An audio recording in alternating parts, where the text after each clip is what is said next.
আজকের রান্নার পিছনে কিন্তু একটা ইন্টারেস্টিং গল্প রয়েছে। আমার বরের একজন কলিগের বাড়িতে নিমন্ত্রণে খেতে গিয়েছিলাম। প্রচুর আদর আপ্যায়নে পুরো খাবার টেবিল সাজানো। অনেক পদের মধ্যে যে পদটা সবথেকে বেশি মন কেড়েছিল সেটা হলো রুই মাছের একটা পদ। জিজ্ঞাসা করাতেই ওনার মা বললেন, ও এটা তো আম পোস্ত রুই। সেই কোন সাবেক কাল থেকে আমাদের বাড়িতে এই পদটা সকলেরই ভীষণ পছন্দের। সেই পদটাই আজ আপনাদের জন্য।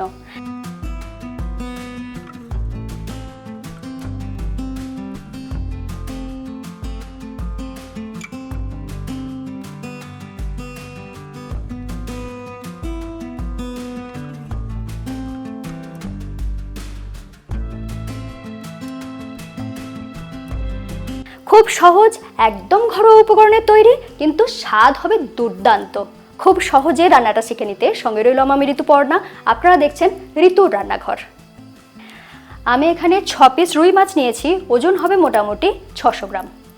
তবে এটা আপনারা কাতলা মাছেও করতে পারেন। প্রথমেই মাছটাতে কিছু ঘরোয়া মশলা মাখিয়ে নেব।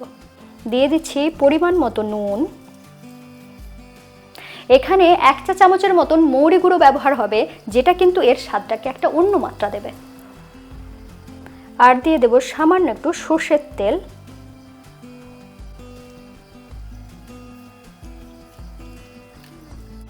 তেল মাখিয়ে নিলে দুটো উপকারিতা, এক তো মাছ ভাজার সময় তেল ছিটকাবে কম, আর 2 নম্বর হলো মশলাগুলো মাছের গায়ে খুব সুন্দরভাবে লেগে যাবে।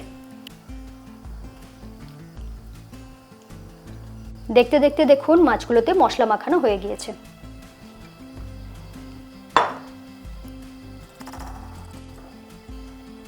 এখানে নিয়েছি একটা কাঁচা আম।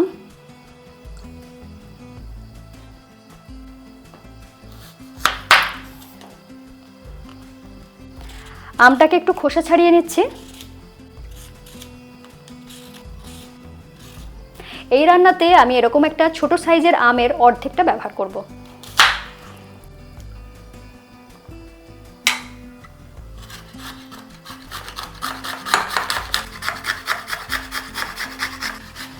আমি এখানে হাফ আম ব্যবহার করছি, আপনারা কিন্তু আমটা ঠিক কতটা টক সেই আন্দাজ করে ব্যবহার করবেন।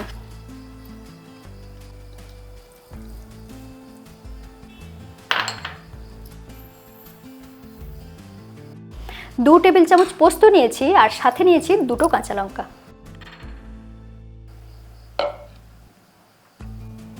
দিয়ে দিচ্ছি পোস্ত। পরিমাণ মতো জল দিয়ে এরপর এটাকে বেটে নেব।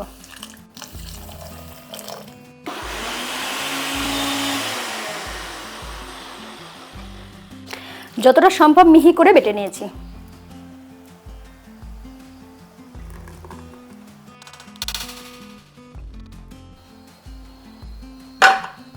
দিয়ে দিচ্ছি সর্ষের তেল।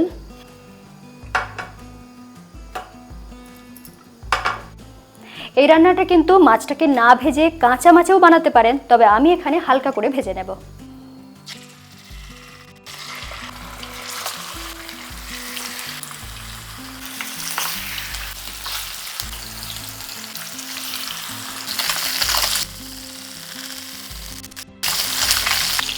একটা সাইড ভালো করে ভেজে নিয়েছি, এরপর উল্টে দিচ্ছি।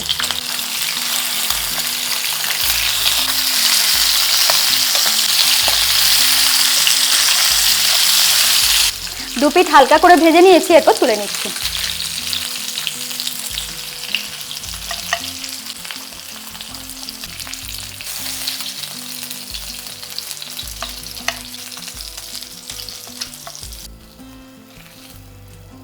ওই তেলেই দিয়ে দিচ্ছি সামান্য একটু কালো জিরে।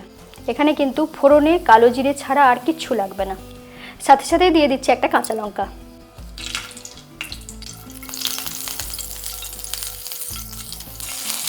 এই রান্নাটা মিষ্টি মিষ্টি হলে ভালো লাগে না, একটু ঝাল ঝাল হলেই ভালো লাগে। লঙ্কা আর কালো জিরে থেকে খুব সুন্দর গন্ধ বেরিয়ে গিয়েছে, এরপর দিয়ে দিচ্ছি কুচি করে রাখা পেঁয়াজ।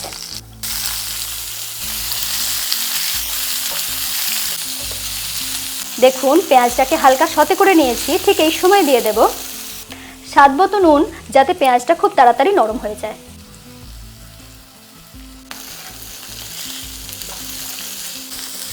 1 থেকে 1.5 মিনিট এইভাবে নাড়াচাড়া করে নিয়েছি। পেঁয়াজটা বেশ নরম হয়ে গিয়েছে, এরপর এখানে দিয়ে দেব 1 টেবিল চামচ আদা রসুন বাটা,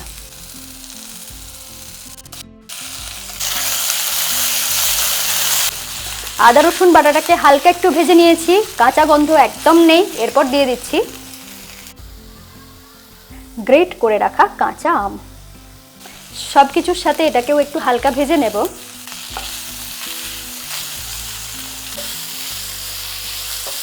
মাত্র 40 থেকে 45 সেকেন্ডের মতন ভেজে নিয়েছি। এরপর এখানে দিয়ে দেব জল।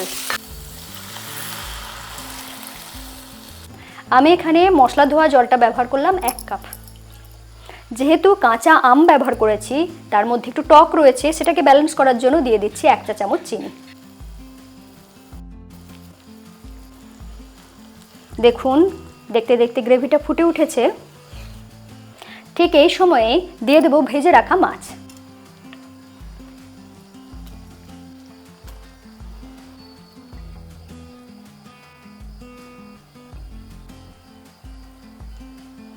জলটা ভালো করে ফুটে উঠেছে এবং মাছগুলো একটু নরম হয়ে যাওয়ার পরে এখানে দিয়ে দেব বেটে রাখা পোস্ত। চেষ্টা করবেন পোস্ত বাটাটা একদম শেষের দিকে ব্যবহার করতে। এরপর এইভাবে নাড়াচাড়া করে দিচ্ছি। যেহেতু মাছগুলো নরম হয়ে গিয়েছে, খুব বেশি নাড়াচাড়া করতে যাবেন না। শেষ করার আগে এই দুটো কাজ কিন্তু করতে ভুলবেন না। দিয়ে দিচ্ছি কুচি করে রাখা কাঁচা পাকা লঙ্কা, আর দিয়ে দিচ্ছি কাঁচা সর্ষের তেল। এই রান্নাটার ক্ষেত্রে ধনেপাতা ব্যবহার না করলেই ভালো। এখানেই কিন্তু আমি রান্নাটা শেষ করব। এরপরে গ্যাস বন্ধ করে ঢাকা দিয়ে শুধুমাত্র 2 মিনিট স্ট্যান্ডিং টাইমে রাখার পরে গরম গরম সার্ভ করে দেবো। এই রান্নাটা একেবারে অন্য রকমের। অবশ্যই বানিয়ে খেয়ে দেখবেন, আমার বিশ্বাস আপনাদের ভালো লাগবে। লিখে জানাতে ভুলবেন না কেমন লাগলো। নিশ্চয়ই আপনারা নতুন নতুন ইউনিক রান্না দেখতে চান, তাহলে দেরি না করে আজই ঋতুর রান্নাঘরকে সাবস্ক্রাইব করে নিন, বেল আইকন প্রেস করে রাখুন। সকলে খুব ভালো থাকুন। আবার দেখা হচ্ছে এরকমের সুন্দর নতুন রেসিপির সাথে।